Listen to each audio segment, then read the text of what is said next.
एक लड़की जिसके सपने आसमान से ऊंचे थे, लेकिन किस्मत ने उसे ऐसी जगह लाकर खड़ा कर दिया जहां कोई अपनी सबसे बुरी रातों में भी जाने की कल्पना नहीं करता। यह कहानी है गंगूबाई काठियावाड़ी की, एक ऐसी महिला जिसने दर्द को अपनी ताकत बना लिया और वो नाम बन गई जिससे पूरा मुंबई कांपने लगा। 1950 का द्वार था।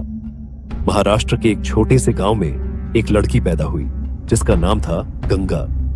बचपन से ही उसके सपने आम लड़कियों से अलग थे। वह पढ़ लिख कर कुछ बनना चाहती थी, अपनी पहचान बनाना चाहती थी। फिर उसकी जिंदगी में आया एक युवक जिसने उसे सुनहरे भविष्य के सपने दिखाए। प्यार के बहाने वह उसे मुंबई ले आया। गंगा को लगा अब उसकी जिंदगी बदलने वाली है, लेकिन हकीकत कुछ और ही थी। जिसे वह अपना सबसे बड़ा हमसफर मान बैठी थी, उसी ने उसे धोखा दिया। उसने गंगा को कमाठीपुरा के एक कोठे पर बेच दिया। गंगा के लिए यह सबसे बड़ा सदमा था।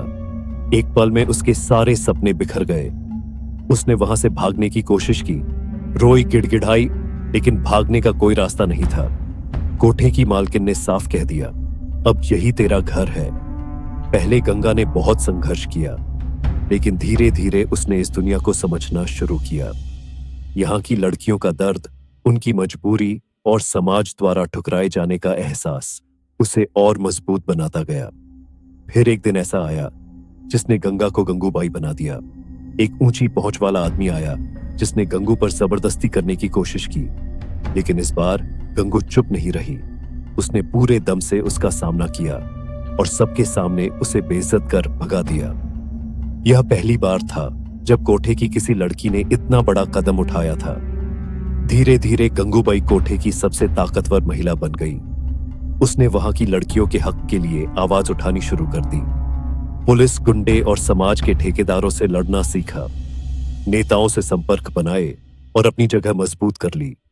एक दिन पुलिस वालों ने कोठे की लड़कियों को परेशान करना शुरू कर दिया, लेकिन गंगूबाई सीधे पुलिस कमिश्नर के पास पहुंची और कहा, अगर हमारी जिंदगी नरक बना दोगे तो हम भी तुम्हारा चैन छीन लेंगे।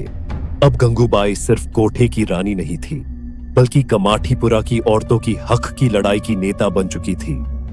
गंगूबाई ने समाज के बड़े लोगों तक अपनी आवाज पहुंचाई, प्रधानमंत्री तक से मिली और कहा, अगर समाज हमें अपनाने को तैयार नहीं तो हमें इज्जत और सुरक्षा के साथ जीने का हक दो। उसने कोठे की लड़कियों के लिए शिक्षा और सुरक्षा के कदम उठाए। आज भी कमाठीपुरा की गलियों में उसकी कहानियां गूंजती हैं। वह सिर्फ एक नाम नहीं, बल्कि एक मिसाल बन गई। एक ऐसी महिला जिसने मजबूरी को अपनी ताकत बना लिया। ये थी गंगूबाई की कहानी, एक ऐसी महिला जिसने दर्द को हथियार बना लिया। क्या आप उसके इस सफर से प्रभावित हुए? अपनी राय नीचे कमेंट में बताइए, और अगर आपको ऐसी कहानियां पसंद है तो वीडियो को लाइक और चैनल को सब्सक्राइब